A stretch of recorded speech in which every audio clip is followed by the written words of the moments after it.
Jack Taylor, Yorkshire area. I'm not going to get involved about incentives because then who brought it in have got to live with it.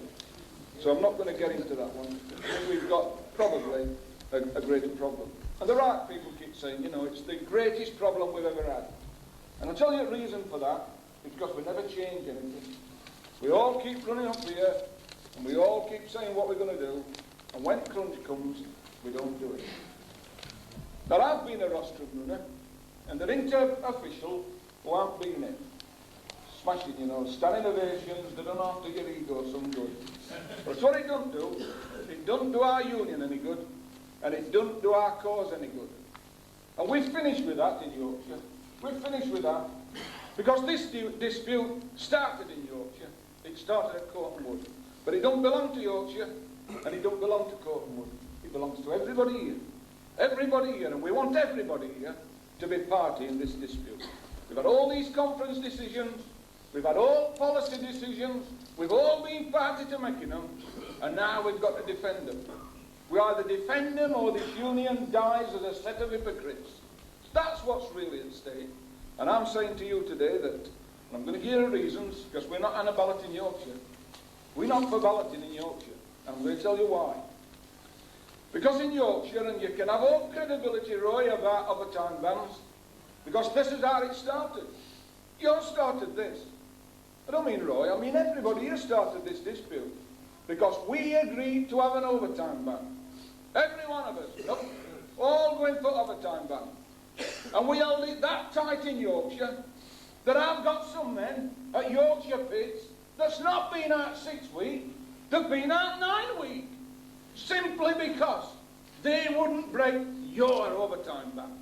The men at the Manvers complex wouldn't break the overtime ban because you'd put it on.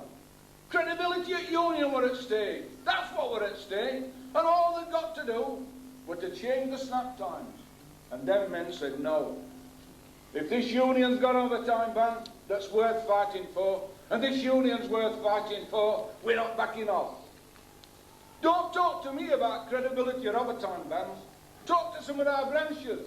We've got one branch in Yorkshire that lost 30,000 shifts. One branch. 30,000 shifts.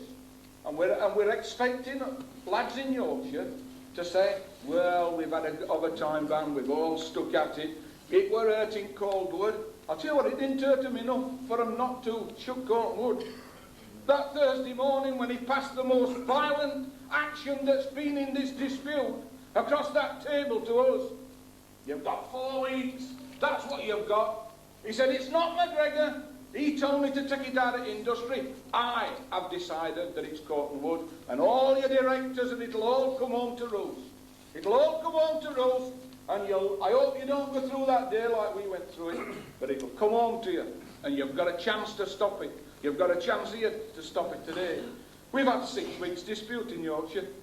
I'll tell you what, we haven't had one guy who's wanting to go back to work. We haven't had to pick it one pick. We've had one man out of the whole 55,000 who said that he wanted to go to work. One man. I understand the difficulties you've got in other areas. I feel sorry for you. It might be that you haven't campaigned enough. It might be that you haven't talked to him enough. It might be that you haven't got enough on your side. But we've got support in Yorkshire, not only as members. We've got support of the wives, we've got support of families, we've got support of communities. You know, and you can't sit back. You'll die of shame if you sit back when railway men are putting the jobs online, when the seamen laid off, and we've got boats in harbour, people not working, when we've got transport and general men standing on our side. Not a week since I came in this very room, and we've got Nalgo, talking about fighting alongside of miners. And it's to our eternal sadness that we've got miners in this union at work. Miners in this union going to work while other people are fighting for our industry. Now, we've had a problem. We've had a problem because this issue really is about which side you want to be on. Do you want to be in McGregor's army, or do you want to be in ours? That's what it's really about. McGregor's saying, while ever I can keep these miners working, I'm on my way. He's trying to divide us. I tell you what he tried to do to us, he tried to ruin us. He gave us an injunction. We had an injunction. We had, through all that rigmarole, we went down to London, we saw QCs who we'd never heard of before, telling us what we should do. That's what happened.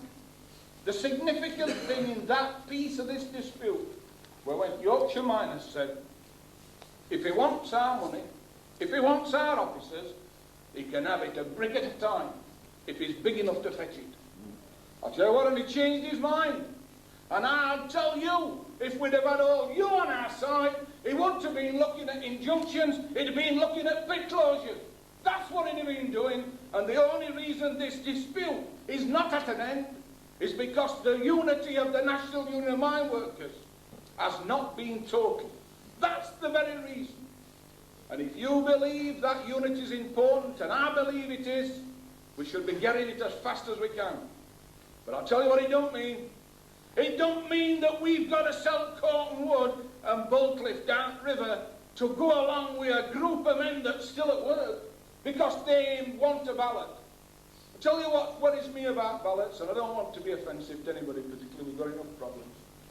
I'll tell you what, so, we don't really trust you. We don't really trust you, that's the reason. You come up every year with 15%, you come up with 42%. That's the problem we've got. We want to be united, but we're not right sure that you're doing. We're not right sure whether you want to go back to work. You want to go back to work and you leave dirty work to Owen Briscoe and Ken Homer and me. When we go down to Corton Wood that Sunday morning and say, I'm sorry, lads. I'm sorry, there's 800 jobs gone down road. The underground electricians, they'll find your work. It'll be in Silverwood, Coldpret. That's what they do with your craftsmen. They say, we'll guarantee your wages. I'll tell you what they do, they guarantee them grade rate, and they take 60% bonus off them, and they stick them in Coldpret, and they forget about them. Now, if this union's about that, I'll tell you what, all these that's talking about breaking away, you're going to have to be careful that other people don't break away as well. Because this union's got to have some soul, it's got to have some credibility, and it's got to have somewhere to go. Now, if you want to be on our side, I can tell you it's easy. There's no problem with getting on our side. You don't have them ballots for that. You don't have to go out campaigning for it either. You have to put your feet on the floor and walk across that line that McGregor's drawn, his side and our side. And he's talking like John Wayne now, you know, shootouts, gauntlet thrown down. Tell you what we've done. We've picked that gauntlet up. And if he wants to shoot out with us, he can have one. He can have one, not of our making, but one of his making. And I'm saying that our lads will stand firm. The fight is a very simple one. It's a fight for this union, and it's a fight for our members. And it's a fight about jobs. And we shall continue that fight. And I said in Nottingham last Saturday, and I'll say it to you, I'd love to have N.U.M miners on our side. Of course, we'd like everybody on our side. I'm not going to vilify them. There's a lot of men in that coalfield we should take our hats off to. They fought where it really is roughest, inside Nottingham. They've not gone to work. They've sent money to provide for our pickets. Some of them lads in Nottingham, a lad gave me a fiver. He's been out on strike last Saturday. He said for 6 weeks, and he'll give a fiver because he believes in it that much. And I said to N.U.M, we do need you on our side. Come on our side. You've only got to come on our side, and we can win. The dispute is almost within our grasp. But if you don't come, the consequences are on your back. It's up to you. You've got to live with it. But I'll tell you now, don't believe all this about McGregor's telling you he won't attack you. He'll take you one at a time. One at a time, that's what he's going to do. You know, and I've not been on NEC all that long. But I've heard all this claptrap from NEC members about big areas not looking after Littland. Ted will tell you, we went through that in coal agreement day in, day out. You can't say that about pit closures, because if there's one area who could have sat back and done no, it's Yorkshire area. We have got a future. We have got big pits. We have got Selby. We have got Barnsley complexes. We've got pits that'll be here when most of yours gone. But I'll tell you what we have got. We've got a feeling for you as well. And we've said that we will stand up and be counted. All we need is you to stand with us. Now, we've given you an example. It's not words. It isn't rostrum running. You've got an example. You've an example of socialism, what's going off out there, and we're asking you to join us in that. We've always had to struggle in our game. Always. We've never had out for note. We've only got what we've been big enough and strong enough to take. And we're going to go out there and take for our members what they've got the rights to have. And they've a rights to have a job. They've a rights to have dignity. And they've a rights to fight for it. And our members in Yorkshire will fight for it. All we're saying to you, everyone, we want you on our side if you're big enough. If you're not big enough, stop on your knees. Stop on your knees, but don't come trying to Yorkshire area when it's your turn.